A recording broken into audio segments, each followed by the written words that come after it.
Indestructible Gaming. Select your character. Musketshot. Mr. K.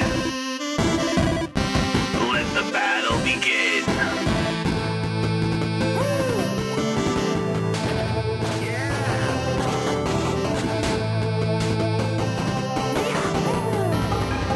Get ready for a battle unknown. 3, 2, 1. Hello and welcome to another edition of Indestructible Gaming and More. I am Musketshot. Alongside me is my co-host, Mr. K. Mr. K, hello. Welcome back. And this week we are talking about a game called Dungeons and Dragons: Dark Alliance. And haven't really played any Dungeons and Dragons games, specifically Dungeons and Dragons games on Xbox or on my computer. So this is a first for me. How about you? Have you played anything before? No, I've known there's a couple here and there, but I haven't played any. Yeah. So this is good experience for us. So this game is developed by Wizards of the Coast and published by Took Games. So this is, I think this is their first real big game that's hitting like Xbox and PlayStation. But they have done like a Magic the Gathering game online, which is a PC game. And I think they've done another one like that. So, but this seems to be their first Dungeons and Dragons video game that I can see on their site. And of course, I think they're probably more known for a lot of their other Dungeons and Dragons type stuff, from what I can remember, growing up, like books and that type of stuff.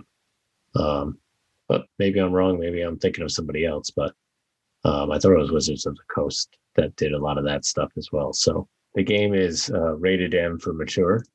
There is, of course, blood and gore, violence, language. If you're gonna let your kids play this because they're into Dungeons and Dragons, just heads up and warning that there is some use of foul language, if you want to call it foul language, I guess, swearing and stuff like that. So from the heroes that you portray and the villains as well. So just a heads up on that if you're going to let your kids play it, because it's Dungeons and Dragons related. But it's a co-op game. You can play up to 4 players online or local. So pretty cool. We played this on Xbox One Game Pass, and I'll let Mr. K kind of tell us the plot of the game. Well, it's well, before I continue, it's also a beat 'em up, a 3D beat 'em up. So yeah. The plot of the story is basically you go as these heroes. I always forget the names. There's Drizzle. Drizzle. What's his name? Drizzle. Drizzit. It's like Drizztt. It's kind of weird. I guess it's Drizzit. And I'm just thinking Cheez-Its. Yeah. There's Wolfgar, Cadibri, and Brunor. Yeah, and these characters basically have to go find, I guess, the shard. Yeah, it's a crystal shard of some sort. Yeah, with the cutscenes don't really do much to give you any bit of really what's happening, other than what's going on in the specific area of where you are.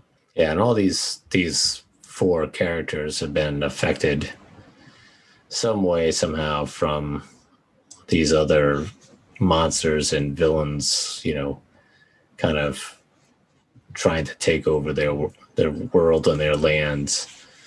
Yeah. All of them trying to get their hands on this crystal shard, which will basically, kind of like rule the world type of thing. So when we first started playing, I thought to myself, how are they gonna make this like D&D? And I mean, they kind of did in a way. They have a character sheet, and as you play, because this is a beat 'em up, you can get experience points from this. And after every game, say you level up, you can use this on a skill tree of sorts and get new moves. Yeah, that's the big thing. It's you have to with every mission that you do, you're building up your characters' skills and stuff like that. And the big thing with this game is it's all about really upgrading stuff, Yeah. upgrading your weapons, upgrading your materials that you have with you, or upgrading the clothing that you have that you're wearing or come across as far as loot goes within the game. Yeah, there's some negative things about this game, but it's still pretty fun with 4 people. Yeah, I mean we started playing it with three. There's 3 of us playing it. You, myself, and your dad, and now we've gone to a 4-player game where we've added my wife to the game. It can be a lot of fun. There's only 4 characters to choose from. You can't have multiples of the same character in the game. So everybody has to choose one of those 4 characters. Well, that's the problem, you see, because there's like 8 slots of characters you can have. So, and this game is kind of like, this game not only wants you to play like twice with these 4 characters, there's 6 difficulty levels within each section of the game within their levels. Mm-hmm. So they're asking for you to do a lot. Yeah. Just for those 4 characters. Right. So let's just kind of go through the game a little bit. So there's first character is Drizzt, who's I guess sort of part of it, like an evil elf or something like that. But he's fighting for good. He has 2 scimitar swords, and he's like really fast. Yeah, he can warp around and all. He can warp around and stuff like that. So he's one of the characters. You got Wolfgar, who's like a barbarian type character. He wields like this big hammer type weapon. And can, he's good at like just smashing things, going head on. Yeah, he head on does onto heavy things. damage. You got Caddy Bree, who is a I guess what you call a ranger or archer. And you're right. I guess an archer. Yeah, archer.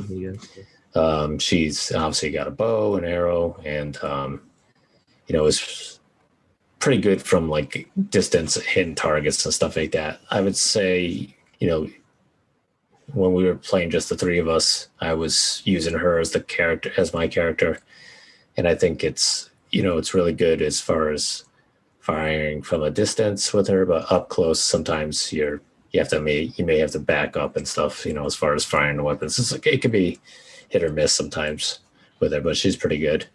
And then the last character is Brunor, who's a dwarf, and he's kind of the same as the barbarian, just kind of goes headlong into things and smashes things.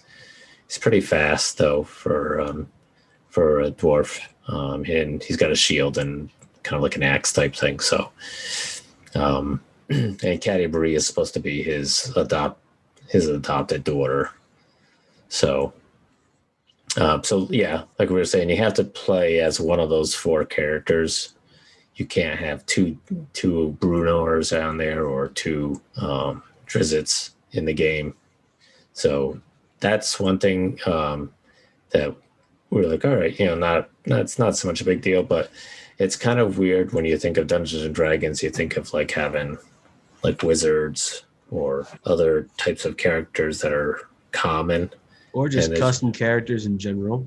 Yeah, so right now there's just these 4 characters. I'm hoping that at some point they'll have updates and where you'll be able to create your own character, or hopefully they'll add 4 more characters so they can kind of expand it.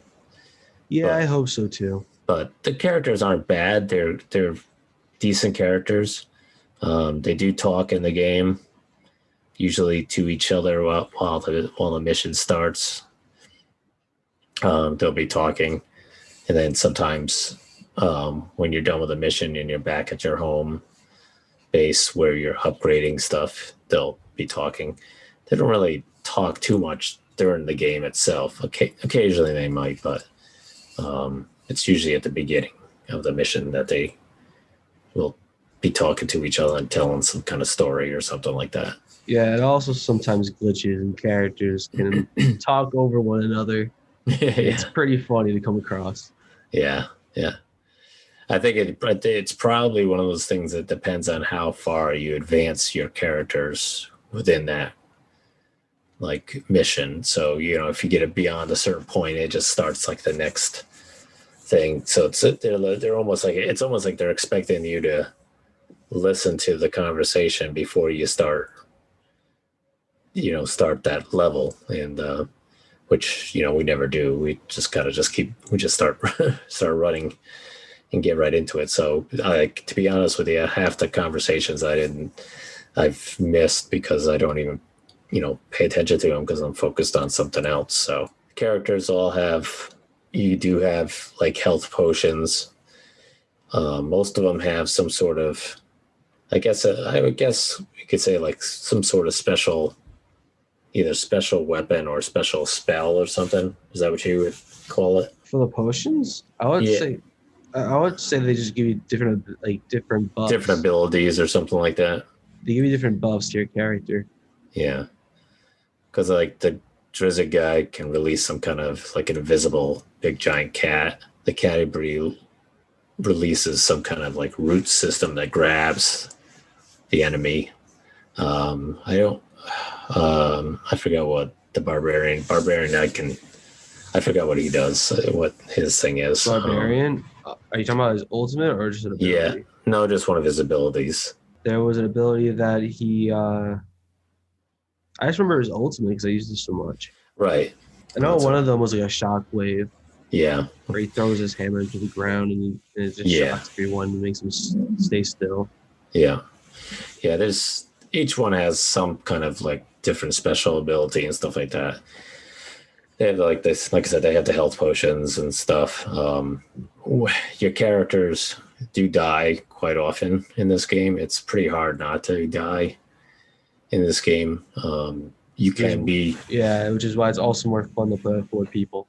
Yeah. One person is going to be a lot harder. Yeah. Yeah, you can be respawned by your fellow teammates. They can come over and respawn you. If they don't get to you in time, you can eventually force respawn yourself. So it just sort of respawns you, and I think it takes you back to like the beginning or to the last checkpoint, but then it kind of teleports you to where everybody is pretty quickly.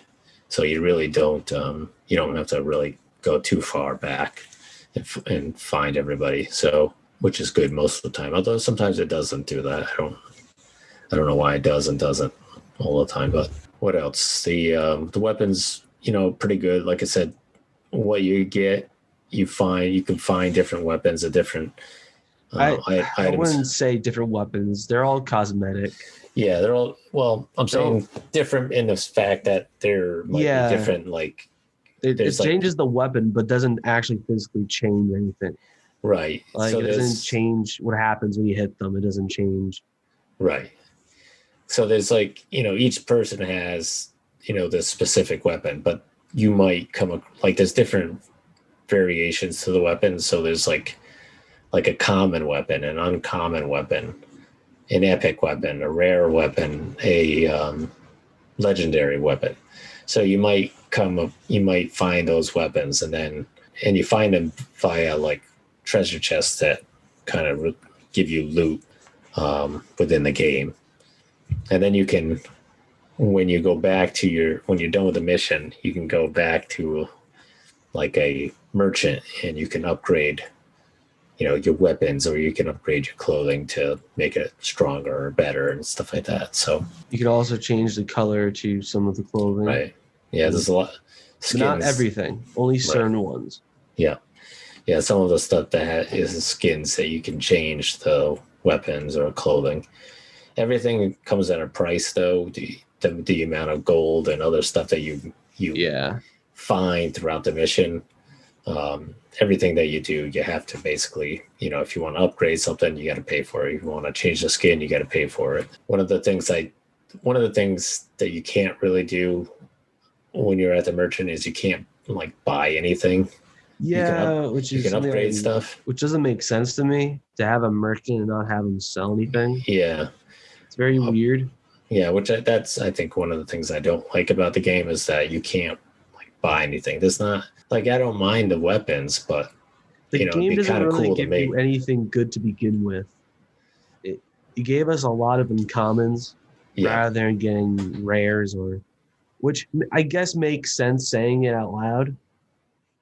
But we were like almost halfway through the game, or maybe even more, and we still were getting that kind of stuff. So we were wondering if maybe it was the difficulty we were on, or maybe it's the fact that we're playing 3 players. But when we had Musketshot's wife come on, it was. Did you notice a difference? I don't think I did. no, not really. No, it's about the same. I think. Which is it makes it an issue when the guy doesn't actually sells you anything. Right. You just Yeah. upgrade stuff because that just made me want to sell all my stuff. Yeah, I didn't need. Yeah, the big thing is when you get all this, you get loot at the end of every mission, and a lot of the stuff, if you don't like it or don't need it, in which most of the time you don't really need it because you might find something that okay, you had a uncommon bow. So then this last mission, you found a epic bow.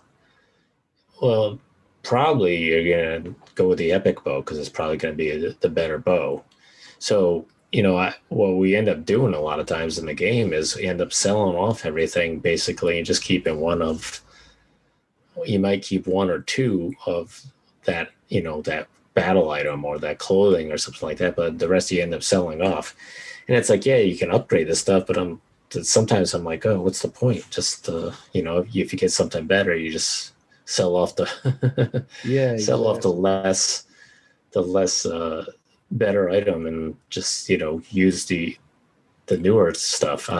So I don't know. It's because that's the big thing is if you want to upgrade stuff, sometimes you have to sell the stuff to upgrade it because you need some money and stuff like that. So yeah, I don't know. There's different things like when you're upgrading your character, there's like feats that you can unlock. Yeah, and those don't give you anything like a power or anything. They just kind of give you a passive. So like you'd be able to get like 15% more gold or 15 or 25% more armor. Right. And then you can unlock different moves as well. So it's usually like you can unlock sometimes like 1 move each time. So it might be, if you press this button and then this button together, your character will do this now. I thought that was part of the powers. Yeah. So, well, you have to unlock the move. No, you were saying it was part of feats. Well, there's moves and then there's feats. Yeah, you were talking about feats at first, and then you started talking about moves. Yeah, yes. Yeah, because there's feats, which is like there's the 3 different types of feats, right? Yeah. There's 3 types of feats. Yeah. And each of them kind of do their own thing. Yeah. But then there's also a moves section too, where you can unlock different moves for your character. So it's a different thing altogether. But yeah, what we've played so far, the gameplay is good. It's some people might look at it and say repetitive. Yeah, it's hack and slash. There's not much more to it other than that, I would say, really. I still find it really fun though. It's really enjoyable. Yeah. The creatures and people that you fight, it can vary in section to section. Some sections it's pretty heavy with characters, some aren't so bad. The one thing I would say that again, it's basically you feel like you're just fighting in caves, big caves. Yeah, in the beginning parts, the levels kind of look the same. Yeah. They kind of feel the same. So only certain ones that come to mind have certain things in them that makes them unique. Yeah. So I don't know how the game. I mean, we haven't finished the game yet, but so it'll be interesting to see how Yeah, I'm the curious to different see how it's gonna. stages. Yeah, how is it gonna end? Yeah. And will it Uh, make us have to restart from the very beginning in some way yeah. on a higher difficulty level? Right. Because you can start you could start the game, or you can play the whole game through at level 1 and then bump up to level 2 if you want, or you can do it partway through. It doesn't matter when you can bump up to a higher level whatever you want during the game. But we have found that it is quite a lot more difficult if you do bump up your level when your characters maybe aren't 100% ready to handle that level. I mean, we've gone into some levels where we bumped it up to level 3 for a certain section, and then literally went in and got destroyed in about 5 minutes, and had to respawn at the beginning and jump down to a lower level, next lower level. So so it is difficult. So I don't. Yeah, it doesn't help where sometimes it also just crashes on some levels. Yeah, we've had that happen a couple times now, where the game kicks one of the party out, freezes on their end, and then kicks them out. So Yeah, and it doesn't allow them to come back in. They're just screwed over. Yeah, and it's usually they're about halfway through the level and they've just received some really good loot at some point during that level that they're excited about, and then they get booted out, and it's like, oh, so they've lost everything on that level. So now, everybody ends up, we just go back and restart. But the problem is it's like, we just lost everything that we had as well. So, I don't know if that's a common problem, if other people have had that problem, but I hope they fix it. Yeah, we've run into that problem so far a couple of times. So hopefully that, with updates, hopefully that'll get fixed. So what do you think of the music? The music's okay. It's kind of like, I don't know. We keep joking around saying it sounds like death metal type stuff, but it's not really. I mean, it's just really weird stuff. It's kind of like your Lord of the Rings kind of music. Yeah. Dramatic. Yeah, it's not bad. It fits what you're doing. I mean, Jeez, those cops are going crazy. Yeah, the police going crazy outside. Yeah, the music seems to fit the game pretty well. I mean, my wife and I have played Divinity and Divinity 2, and there's times where you get into a fight and the music's like, why are they using this music for this fight scene? Like, this doesn't make any sense. Like, it sounds like we should be walking through a village in a marketplace instead. It's like, but the music that they use in this game seems to fit for the most part. And sometimes there will be a glitch to where there's no music at all, and it's quite very awkward. Yeah. I don't really think it's not too often that I really focus on the music in games. I'm not. There's times where I do, like if there's certain songs or if they become repetitive or if the music's very repetitive. I haven't really focused too much on the music too much, but I do, I think it's I think you notice it more like in the cutscenes, obviously, and then when the game is like loading up into a certain level or something like that, you kind of notice it more. It's kind of weird. And another thing that's also weird about this game are the enemies in general. Sometimes they'll just don't react to you and then just kind of stand there. Yeah. And they don't do anything until like 5 seconds later you run past them. Or sometimes they just stand there and let you kill them. It happened to us last night. Yeah. that's one of the things that's kind of strange too with this game is, I think I mentioned it last night, was that there's a lot of times when you run into an area and the enemy like is just standing there, and you can kind of just turn around and run out, and they don't chase you or do anything. They just kind of stay there, and it's almost like they don't fight you until you actually do something to them. They're kind of asking to be jumped. Yeah. To be ambushed. So it's kind of weird. So if you're the Cat Bree character with your bow and arrow, and you can be up high, and before anybody goes in there, you can sit there and just basically pick a lot of these characters off from a distance. I don't know how your attacks are with the bow and arrow are, but when no other characters do it, it does take forever to get rid of their health. Yeah. Doing it like that. Yes. Because all other characters they do have a throwable. Right. And it's an infinite amount of times. But that's I forgot to mention that. Yeah, that's pretty funny that you mentioned that. The characters, as far as visual, the characters are third person. They're kind of like sort of top down behind, I would guess. I guess you could say. When you play the characters, depends on how you. I would just say behind, third person. Yeah. So it's pretty easy to, if you like that style. I don't know. The game, it reminds me a lot of Gauntlet, except for the fact that you don't have to. Yeah. Keep smashing a certain building or portal or some sort that the enemy keeps coming out of and will keep coming out of until you destroy it. They do come out of like different ground doors and stuff like that, and hatches in the ground or whatever. They'll pop out of there, which, like I said, that kind of reminds me of Gauntlet. Smashing things to get the gold or finding the treasure chest reminds me of that. There's no food in this game. There's no I find food to get health, to regain your health.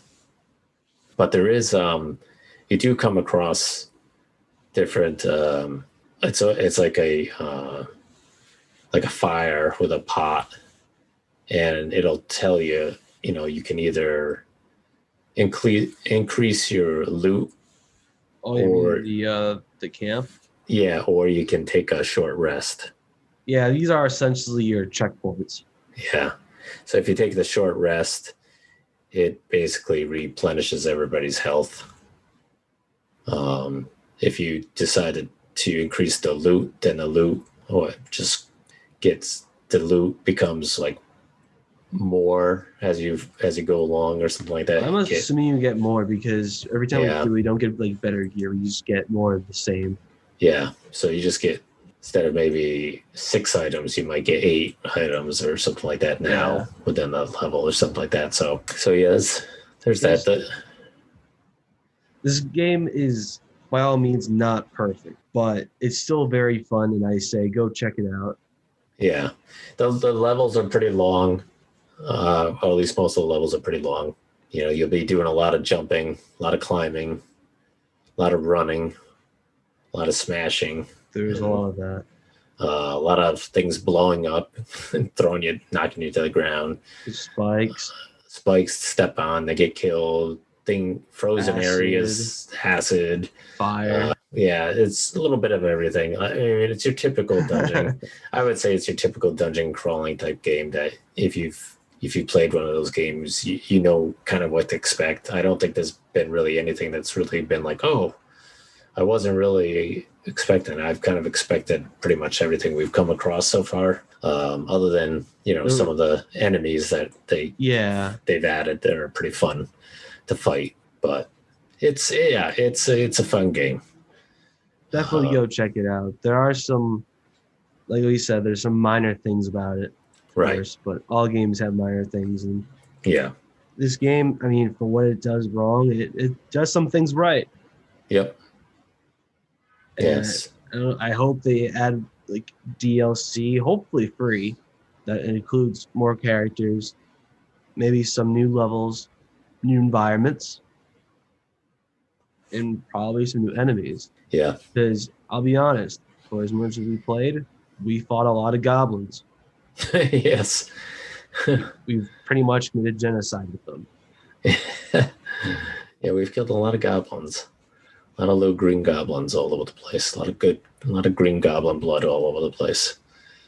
So what would you, if you had to rate it, what would you rate this game on a scale from 1 to 10 right now? I feel like I would have to rate it an 8.5. Mm-hmm. As much as I want to give it a higher rating, there are too many problems with it that make me want to. Mm-hmm. It just tells me not to. Right. But maybe I'll raise it higher if they fix some of these issues. Mm-hmm. And yeah, it'll be really cool.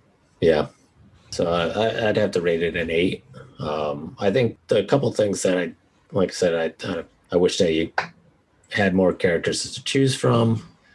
I wish you could buy stuff from the merchant instead of just upgrading. Yeah. And selling. And I think basically the the fact that we've had to have somebody get booted out a couple times while playing is kind of a bummer to have to restart everything all over again on that level. Other than that, I think the game is fun to play. It's definitely a fun co-op game to play online with or somebody local, and it's fun with the 4 of us playing. I think all 4 of us have enjoyed it, gone into it, and we're either laughing at stuff as it's fun to watch. Yeah, characters do have funny death sounds, and yeah, the ragdoll physics are pretty funny to see.